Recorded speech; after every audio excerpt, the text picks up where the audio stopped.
October the 20th, 2023, beautiful fall day. It's about 65 degrees, and it's just a case now, there isn't that much to do in the apiaries before the onset of winter. Just the feeding's done. It's just a matter of coming along and checking the bare fence is intact. The few colonies I have in the traditional 10 frame equipment, I've got the mouse guard on the bottom. I've put a baffle on a hole. Under this outer cover there's 2 inches of styrofoam, below that a piece of Reflectix, and then that sits directly on top of the box. For good measure I put some spare insulation on the top. So there's not much to do with those at all.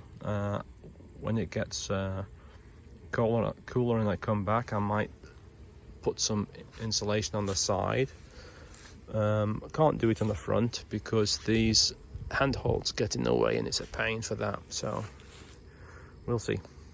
Now for the actual 5/5 frames, then I can't bring those together into their winter configuration, which consists of me bringing them side by side and then putting a piece of one of these pieces of Reflectix between every 2 colonies, and then on the very outside a piece of this, and then overlapping the whole thing with a cover like that. I can't do that yet because the bees aren't in the right places, and I've got to wait for a solid week when it's going to be below 40 for the following week.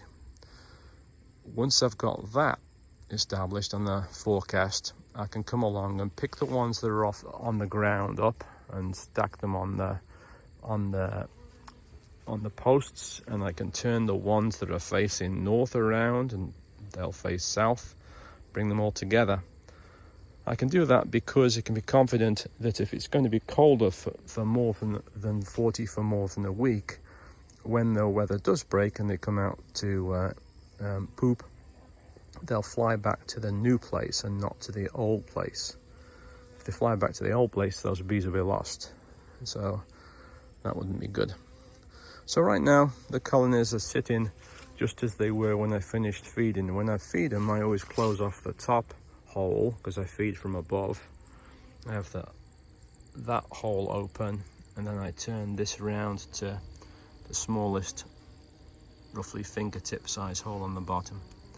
That's enough for them to manage their HVAC needs and be able to defend the entrances.